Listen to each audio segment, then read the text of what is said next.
Yup, I can show you how to get a bankroll. From the south to West Africa, we running up them pesos. I know these fly, so I stay strapped up like Django. I'm a real big gangster, ain't no word that I can't go. Trapping real hard, got my pocket stuck on overload. Stepping on these knocking all down like some dominoes. Walk inside my trap. What's going on, man? It's your girl TampaMystic, and we are live on the industry's most wanted Hype Me Up podcast.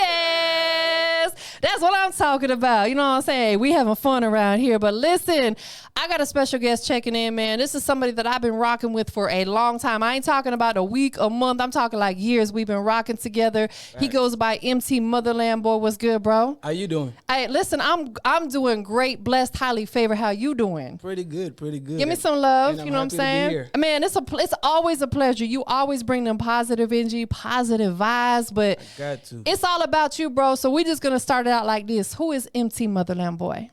Hey, I'm an artist. I'm an MC.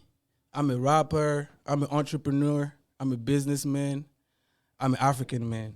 Yes. You know what I'm saying? He really out here working, y'all. Yeah. Most definitely. Well, people got to understand your journey. They got to respect the process. They got to respect the journey because we got to trust the process, right? Facts. So take us back, man. Where were you born? I was born in Paris, but I'm originally from Mali, West Africa. Yeah. So I was born in Paris, but then my parents took me back to Africa when I was like 6 years old. Yeah. So that's really where I really grew up, in Mali. Talk to us about that. What was it like? Oh, it's just different because it's like it's a third world country, you know, and we only been independent since 1960. Yeah. So it's like you see like a little bit how Jamaica look like and the islands look like. Yeah. Yeah, it's a little bit like that. It's beautiful though. Yeah, it is. It is. It's really beautiful. I haven't personally been, but my son spent some time in South Africa being in the military, and he said it was the most beautiful experience. He said, you know, from meeting the people and just the culture and just the land, he said it's so beautiful out there. And I was like, I got to put that on my bucket list. I'm going to get there one day. Yeah. You know what I'm saying? We might have to take a flight out there. Let's do it. Let's do some interviews out there. Exactly. Exactly. Most definitely. So at what point in your life did you really start piquing the interest for doing music? Like, I was in a group when I was in middle school back in Africa. Okay. And I was rapping in French. You know, Can we hear a little bit of that? Hey, I just dropped the album in French. I just dropped the double album in French. Just give me a little something real quick if you don't mind. All right. MC Motherland, je représente la West Coast du Mali. Quand on flow en français, veut que je lui fasse un petit truc impro. I ain't write this, I'm just going from the top of my head, mixing two languages like I do this. Je fais ça en français, anglais, on mange ça. You know what I'm saying? Man, that's so dope, bro. You did that. I was just throwing words. I ain't even, you know. It sounded dope, though. Just freestyling. You know what I'm saying? When you freestyle, you got to freestyle. You can't just spit some shit you wrote. Absolutely. You know and I sorry to interrupt you, but I had to hear a little something. So you said in middle school you was in a group. Yeah, I was in a group, and I was rapping in French. Okay. You know? And then when I moved down here after high school, after graduating from high school, I started getting back into it, you know. And in 2014, that's when I really got serious and, got my LLC, created my label, and really dropped my first mixtape with DJ A1. I don't know if you know DJ A1. He just hosted the Verses. Yes. He did my first mixtapes, Coming to America, Volume 1 and Volume 2. That is so dope. Yeah, that's my guy, for real. So, and that's how I really got serious with it. So let's talk about the transition from not doing music into doing music. How was that transition for you? Because it's tough to start out in this music business. It is. You got to be passionate. You got to have a passion for that shit. Yeah. It was like even when I was in college, like I had my home studio, so I was recording while I was in school. I was recording every night. After getting off from school, getting off from work, I'd be at the house just recording. Yeah. You know, so I always kept my home studio. And that's really how I got, you know what I'm saying, perfected my craft and just got to this level. Was there people around you, or were you in tune with some particular artists? Like, who was that inspiration for you? Yeah, right now I got my own label, Marvelous Music, but I fuck with Juby Kane. Yeah. Like you got shout out to my dog Juby Kane. Shout out to Juby, man. He's just a house arrest right now. You got an ankle bracelet, so he can't really move like that. But we got a partnership. He got Trap Monster, that's his label, and I got Marvelous Music. So we basically came together and got a partnership, you know what I'm saying? Yeah. That's really dope, man. When did you move out here? In 2002. Okay. What brought you here? College first. Okay. Yeah, and one of my cousins stayed here. I had a cousin that stayed here, so I wanted to come to the States to go to college, and he lived in Atlanta, so I could come and stay with him. Yeah, absolutely. So that's why I chose Atlanta. What were you going to school for? Computer engineering. I got a bachelor in computer engineering. Man, he a smart one, y'all. Yeah, you got to. Why did you choose that career path? Cause I always been good in math and science and physics and chemistry and all that.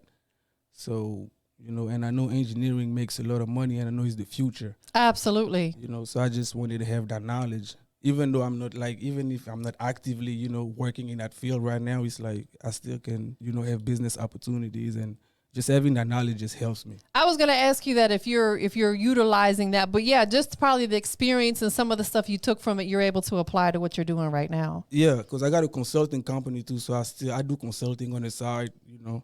Oh, let's talk about that a little bit. Like, what type of consulting do you do?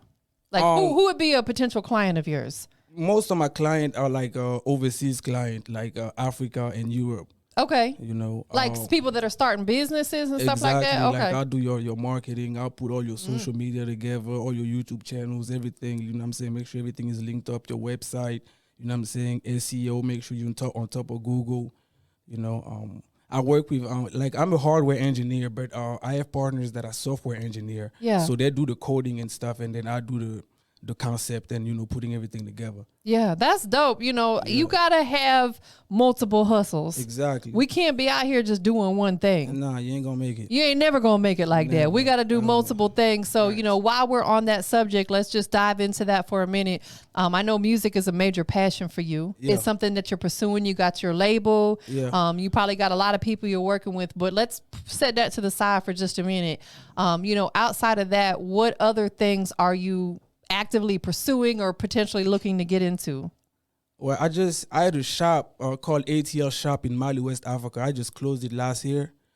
So I was buying clothes, basically, like I was going around like all the Rosses and the Marshalls and stuff, and buying all the Polos and the Nikes and the stuff for cheap and sending it to Africa and having it in my store. Oh, that's dope. Okay. Yeah, but last year, you know, the economy got kind of bad over there, so I closed that store. Yeah. You know, but I still like I own part of a building. Like me and my family own a building in Africa.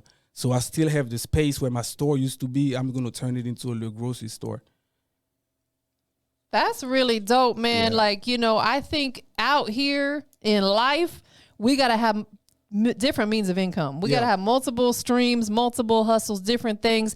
And I love the fact that you're taking it back to where you're from. I have to, man. Like that inspired me to get here, you know, so I have to give back. Yeah, most definitely. Yeah. So once you moved out here to Atlanta, would you say that being in Atlanta, because Atlanta's like very dominated with music, with the hip hop culture, would you say being out here in Atlanta has really inspired you more so to want to do music?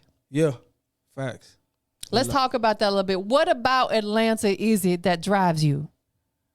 Like, it's so many artists, it's so many different, like, you know, every outlet that you need, like the open mics, the media people, the basically, like, you know, I did every open mic in Atlanta. Right. Like, you came through mine before, back in the day. I mean, like, we talking about back in the day. Exactly. You was one of the first, like, facts. Yeah. Facts. Like, I paid my dues when it comes to that. I did every open mic in Atlanta, every scene. Like, you just got to, that's how you earn your craft. Facts. You know? And, you know, that's how I was able to, like, open up for artists like Davido, like, French artists, like, you know what I'm saying? Like, and he's so dope, Nigerian artists like Wizkid and stuff like that. Like, I opened up for a lot of them back in Mali, you know, like big stage, you know, like 12,000 people, you know, shit like that. Let's talk about those experiences, because that's something that a lot of artists desire to do but may never see or touch in their career, is to be on that stage in front of thousands of people. You know, take us to that moment in time when you stepped out on stage and there's a crowd of 12,000 people out there.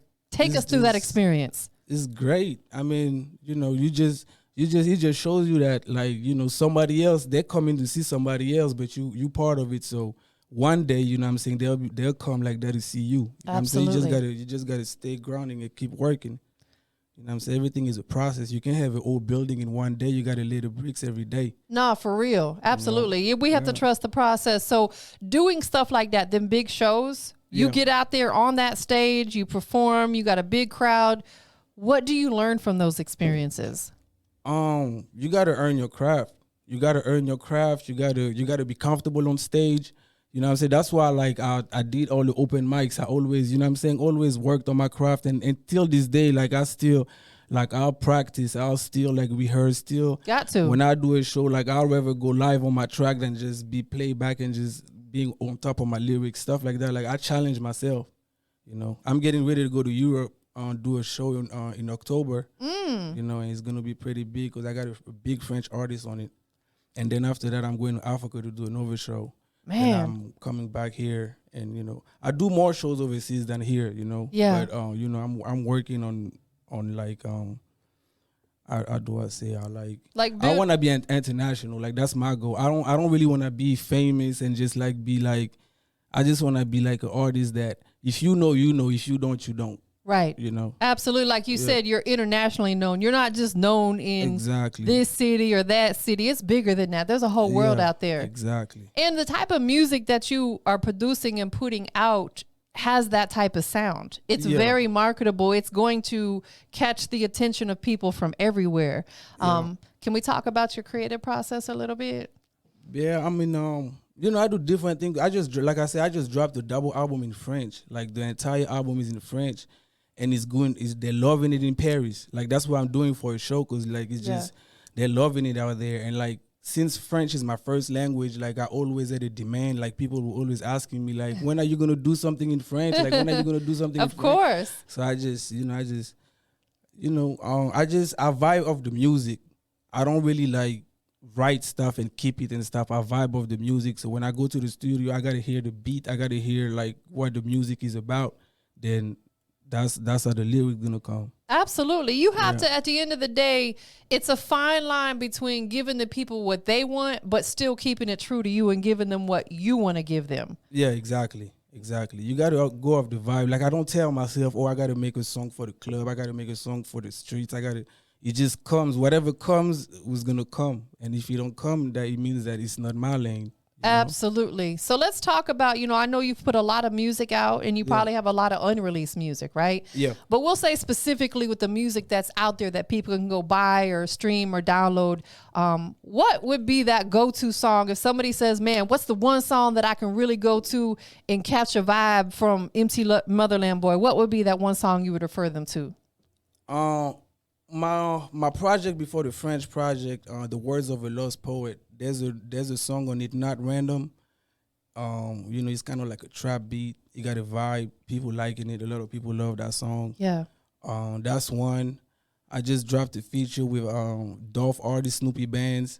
That's another one that's really going crazy. Like it's like I think he got like 15,000 views on YouTube. Like it's just I just dropped it like 4 days ago. Oh, that's amazing! Shout out, congratulations! That's big, bro. Yeah, they're liking that one too, and I don't know. I got so many songs, like so many. I just be, and then some songs don't get big here, but they get bigger in Europe or, Africa. I got some Afrobeat. Like I got Afrobeat features with like a Malian artist, Nampe Sadio, that's very big in West Africa. The song is called Sans les femmes, Without Women. That's another song that's really going crazy on YouTube. I got another song called Mali, where I'm from. Like it spells where I'm from, Mali. And we went in the streets of Mali and shot it with the kids and stuff. That's dope. That video go, my YouTube, you can go on my YouTube and catch a lot of different vibes. Is it under your name? Yeah, MT Motherlandboy. MT Motherlandboy on YouTube. Most definitely. Yeah, subscribe. So outside of music, do you have a desire to do stuff like film? Is that something that piques your interest at all? Yeah, definitely. Like I'm working on a documentary about myself now. Okay. I got started and stuff. ATL adopted me. But I'm interested in films, documentaries, and I wanna go back to Africa and show a bunch of stuff that people don't know about. Like the first university was in Mali, West Africa, where I'm from, the city of Tombouctou. Like when you say the city of Tombouctou, some people think that it's a made-up city, but it's a real city that's still standing. And that's where the first university in the world was in 1324. They had a university, and there was no university nowhere in the world. That is so amazing. I think one of the most important things as an artist is you have to have content. Yeah. Because in order to put a documentary together, you have to have someone like your guy you brought today. Exactly. capturing all that good footage, because in order to put a full documentary together, you got to document everything that you do. Exactly. Shows, interviews, performances, whatever it is. Behind the stage, behind the scenes, Yes. everything. Yeah. All that, most definitely. Who you got with you today? I got Sam, man. Samuel Entertainment. Make sure you follow him. That's my boy. You know, he got his own company. You know what I'm saying? But, you know, I work with him sometimes. You know, we shoot my videos and take pictures for me and all type of stuff. But he got his own thing going on too, Samuel Entertainment. So make sure you check him out. Most definitely. Yeah, you got to have someone like that definitely on your team, because he's going to be able to capture and document everything that you got going on. For sure. Most definitely. For sure. Outside of music, let's take it to the personal side. You know, what do you like to do? Besides music, music my first passion. I ain't gonna lie. I be in the studio every day. Like, that's what I told myself. I gotta be in the studio every day. I gotta record every day. Yeah. So right now I'm on the mode where I just record every day, like till 6, 7 in the morning.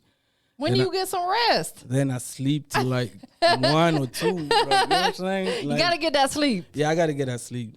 Like, I gotta get healthier, because like I was on the point where I wasn't sleeping for 2-3 days. It'll like, wear you out yeah, and for tear real. your I was immune losing system weight. down. That was- Yeah. I had to get back to sleep. I sleep every day, but I just be up till like the sun come out. But it doesn't, as long as you getting your Yeah, proper rest, it don't matter what exactly. time you go to bed. That means Yeah. you got to sleep till 1 in the afternoon. That's just what it is. Exactly. I be taking naps, y'all. I'm the OG of naps. You got to. You got to. You know, because sometimes you just need that little recharge, that little boost. You know what I'm saying? Exactly. Who you got on your necklace? My sister passed away. That's so 2 years ago. beautiful. I'm so Yeah. sorry to hear that. She's my angel, yeah. Yeah, I listen. My sister passed too, so I totally understand. Like, it's tough when you lose close people to you. Can we talk about that just for a minute? Yeah, for sure. You know, I lost my sister and my mother, and I'll tell you, like, you know, of course, it's devastating when you lose your loved ones. But for me, what I got from it is I got like a sense of clarity on life. Like, it lets me know really life could be gone just like that. Exactly. And it lets me know that you're not here to put up with no extra BS. You know what I'm saying? Like, sometimes you got to cut people out of your life, you know. I like to find the good in everything, right? Yeah. You know, losing your sister, what did that do to you? Man, it just made me appreciate every day even more, and then made me realize that this is gonna happen to me too. That's right. So, you know, you can't be scared. You can't hesitate about nothing. You got to go for everything you want in life, because you're gonna be gone in a minute. That's right. So it is what it is. Absolutely. Most definitely. And she was my younger sister. You know? Oh man, that's so tough. Yeah. I'm so sorry to hear that. Yeah. You know, like, but she's in a better place though, right? Yeah. She's here with us right now. Exactly. I feel it. Her Exactly. energy is I feel here. that too. Yeah. Most for sure, definitely. for sure, I'm loving for it. sure. So what are some of the things that, you know, we a little over the midway point of 2022, right? Mm-hmm. For the rest of the year, I know you're in the studio like every day. You know, what else can we catch you working on? I got a couple like collab projects. Me and Juby Kane's supposed to drop a project. We got songs. We've been in the studio, but like I said, he on the house arrest right now. So that's kind of like, you know, but we still recording that. Then I got another African artist that I'm doing a collab project with named Graffiti. Okay. And he's kind of an R&B type. So I think ladies gonna like that. Of course. They definitely going to love that. Yeah, we're supposed to drop that this summer. We almost done recording. And I'm just trying to put these shows together for overseas. Yeah. And getting ready to go overseas. You mentioned that earlier on, that you have a couple of shows coming up overseas. Talk to us about where they're going to be and the dates. We trying to have the Paris one October 16th or 17th. We're working on the venue right now.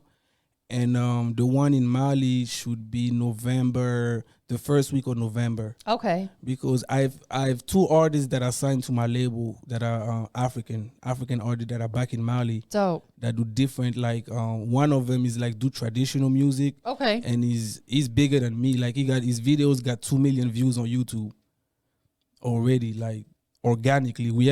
I haven't put no money behind him. I haven't done nothing yet organically. He popping. He just popping. Like he do shows like 1,000 people show up. Wow. Yeah, that is amazing. Exactly. And so I signed him to Motherland Music. So I'm working on him right now. He's gonna be part of the show that I'm doing in Mali. And then I got another R&B artist that's named User Khalifa. He's from Mali too, and he's pretty big too.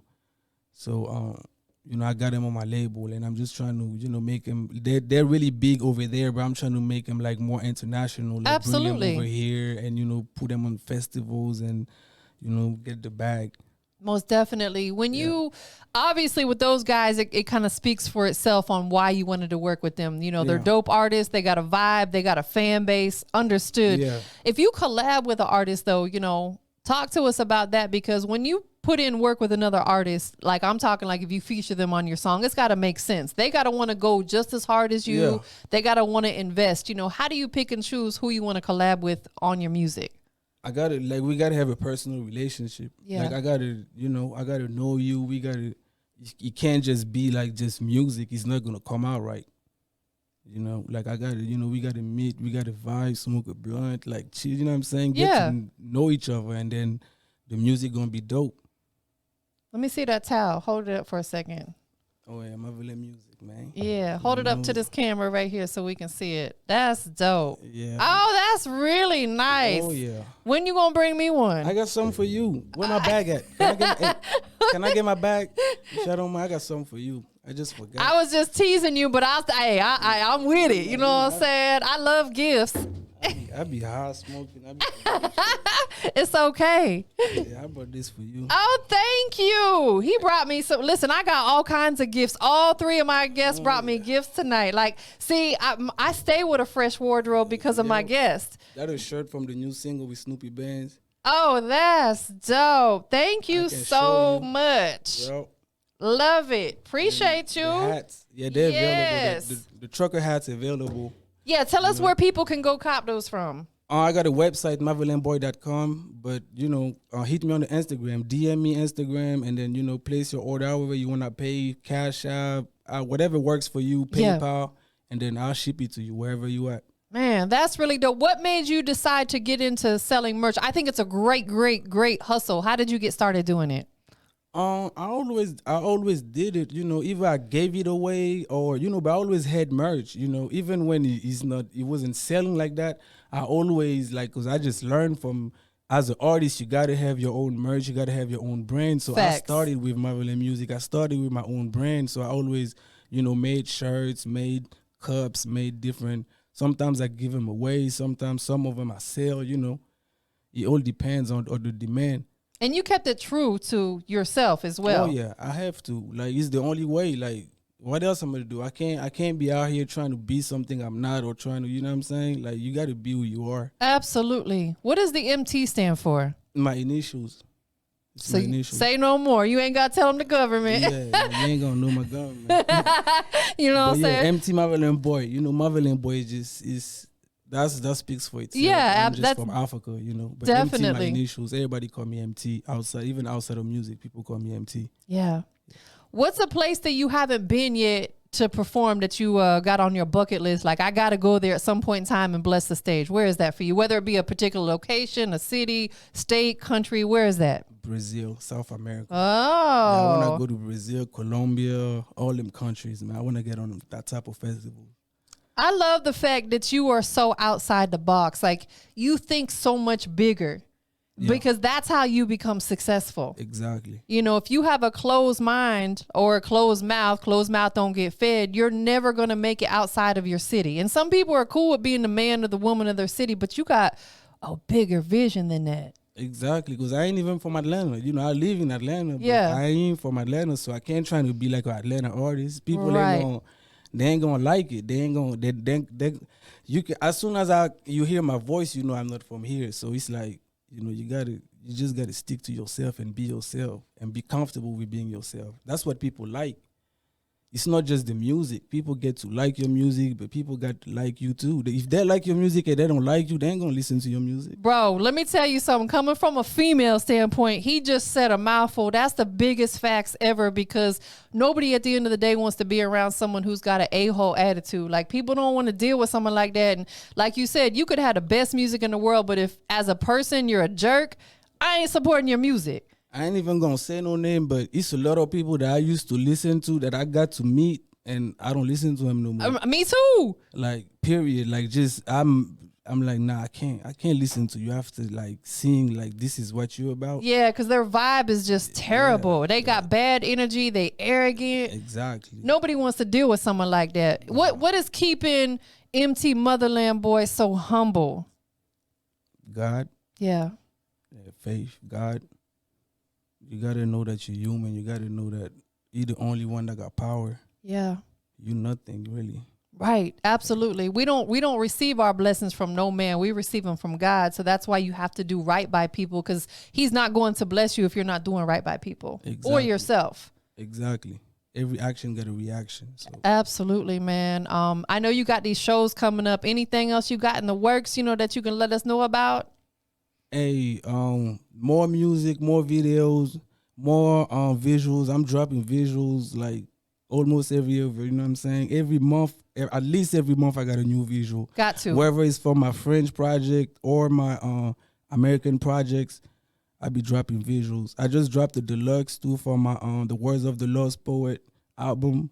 I dropped the deluxe. I put my old mixtapes with DJ A1 on the streaming platforms. Okay. So you can go back and stream my Coming to America mixtapes. The songs that are original, I can't put the freestyles and all that. Right, understood. All the ones that are original, you can go back on the streaming platforms and listen to them, but they're still on that piff anyway. So yeah. That's dope, man. That's what you want to do, because you want people to really understand your journey, and that takes them going back and listening to some of your earlier music. So let's talk about that for just a minute. If somebody went back and listened to one of your first songs versus what you put out now, what are they gonna hear different, if anything? My first songs, you're gonna hear probably more like boom bap beats, like more lyrical type, more lyrical type of music in my mixtapes. The recent albums is more a vibe. Like it's still lyric. Like I'm still talking about something subject, but it's more like it's more musical. It's more vibe. It's more, it's more polished. Yes, I like that word. I've been using that word a lot lately. I'm like, I love when an artist is polished, because there's a lot that goes into that. Exactly. You gotta do different genre, different subject. Yeah. You can't always be talking about the same shit. The streets, they're always the same. You gotta challenge. Sometimes it's a challenge, but if it's part of you, then you can come out naturally. Absolutely. Would you say being here in Atlanta, like people are receiving your music well out here? Yeah. I'd be surprised. Like even my French shit. Like they wanna hear my French shit just out of curiosity. They be like, "Man, play this again." Like I be thinking that it's just the French people that gonna be fucking with the French songs. But like I go somewhere and they want me to do the French shit or play the French songs, or they're really liking the French ones, even though they're not understanding it. So like I think like I'm just like so ahead of my time, but I think like we're gonna get to a point where we already seeing it, like where the genres are crossing, the languages are crossing. You see all the Afro beats artists coming here. They've been big in Africa. They've been Burner Boy, all them boys. They've been doing it for a long time. I know all of them for a long time, but people are just catching on to it now. And in the next 5 to 10 years, you see what Drake just did with the house shit and all that. And I love it. Everything is gonna be different. Absolutely. You're gonna hear different languages. You're gonna hear different tones, different sounds, different instruments, because we got instruments in Africa. Like I did that on my on the Ambassador's Bridge project. Like I went to Mali, and every beat that we made it from scratch using African instruments. Instead of using a guitar, we're using a kora, which is a traditional African guitar. Yeah. So you can go on that project and you're gonna hear some different sounds and different type of beats and different types of drums and everything, Well, and also to add to that, your voice is an instrument. Exactly. Your voice is an instrument. That's why I went back to different languages. I was like, yeah, I gotta say some in French sometimes. I gotta throw some in African sometimes. I speak 3 languages. So even in my English song, I might be like spitting a verse, like, and then just end it with a French word, or just throw a French word in there, and then you might listen to it and be like, what is he saying? What is he talking about? And then the more you get into me, the more you're going to know what I'm talking about. But that's what's going to keep people intrigued, though. It's because they're going to want to know if they don't understand the language that they're going to be like, okay, let me go, look this up. Let me check this out. Let me figure this out.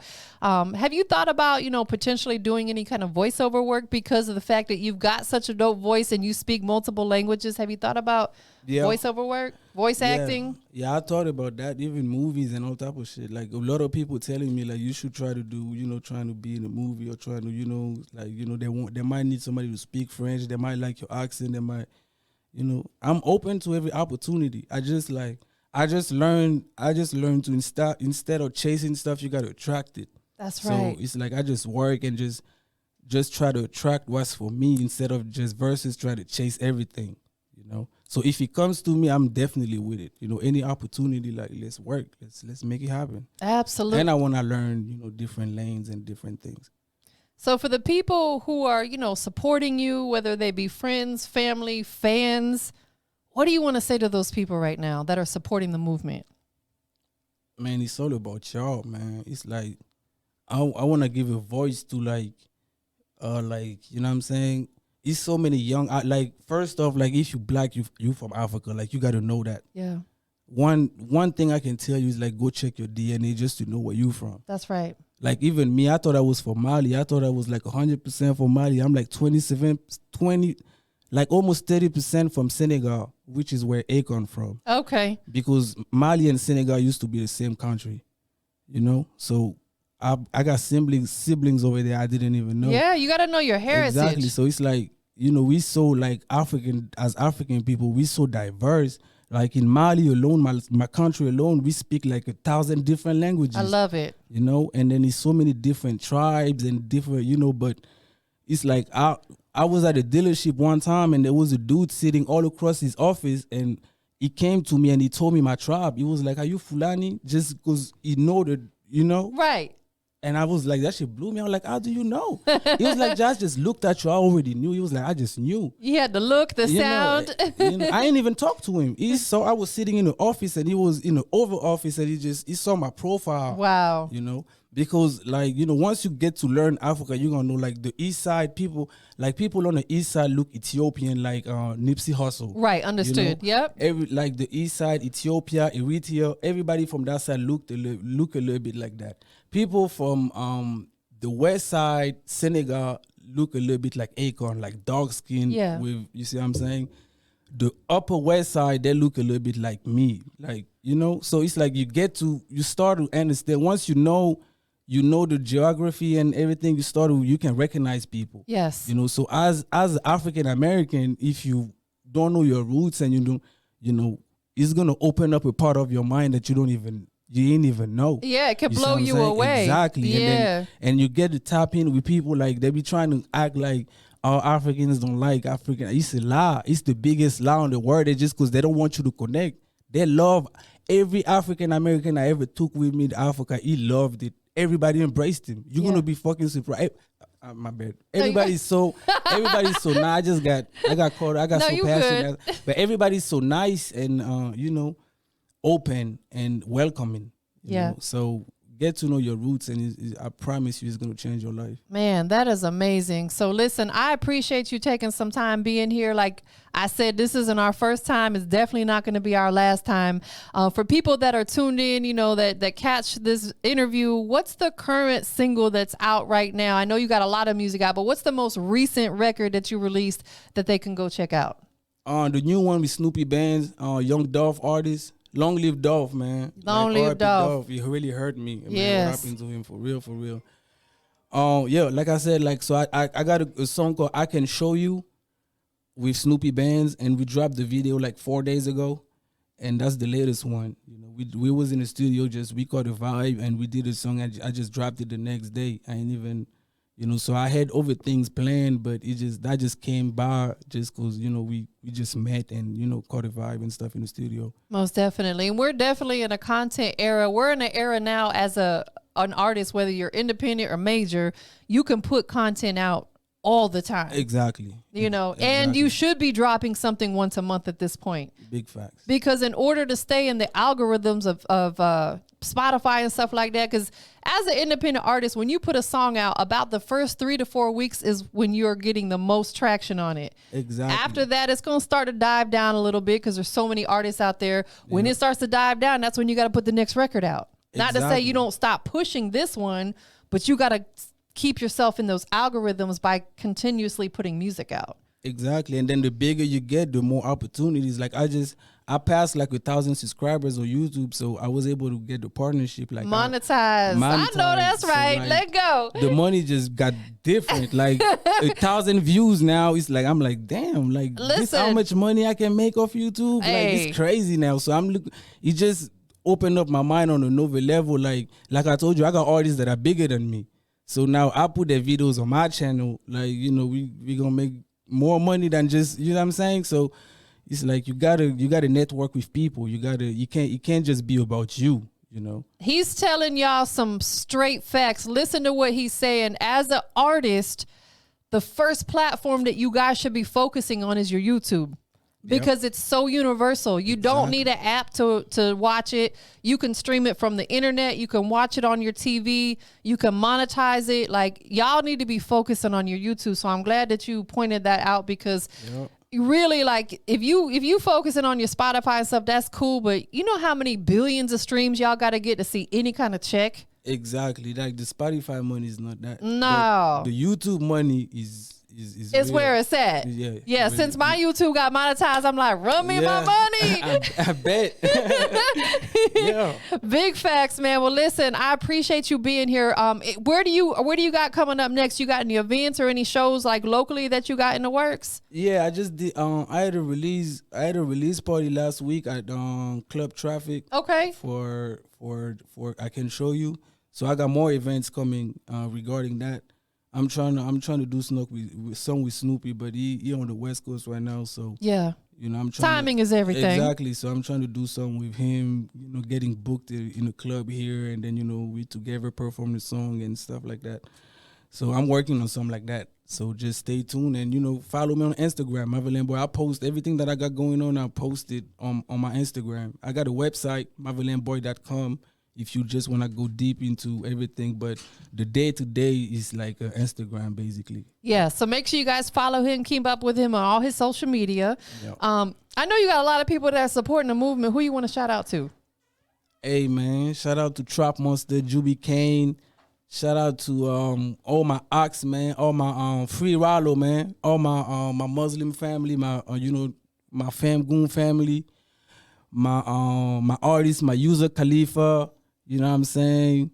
My Motherland music staff in Mali, my family, my brothers, my sisters. You know, they know what's going on.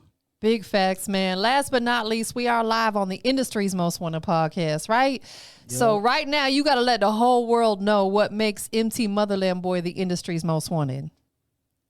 Hey, man, you ain't never seen an artist dropping projects in different languages, different charts. Like, you ain't never seen it, and you ain't never gonna see it. If you see it again, they're biting off me, because I'm the first one. I don't know nobody else who dropping music here with like made like Dorf artists, niggas like that, and then drop some like in France. Like, you know what I'm saying? It's an all different chart. The iTunes is totally different. It's not even the same chart. So, you know. I totally agree, Bo. I don't know other artists that are doing that are so universal like you are. Like I'm on the process right now of signing a deal in France just for my French music. Man, you know, that is amazing. Because I have Congratulations. a friend that's really big in France, and he's independent, but he has his own label. He got a distribution deal with Universal, so he want to work with me, but I only want to give him the French stuff. So we just got to sit down and figure out how we can have a contract where he's just in charge of my French music. So anything else you got before we get up out of here that you want to let everybody know about? Hey, you know, I'm trying to open up more businesses. I'm trying to make more money, collab with more people. So if you got anything like you know, any idea, anything internationally, you want to tap in Africa, you want to tap in Europe, hit me up, contact me. You know what I'm saying? Let's put something together. Most definitely. We up out of here, y'all. Appreciate y'all.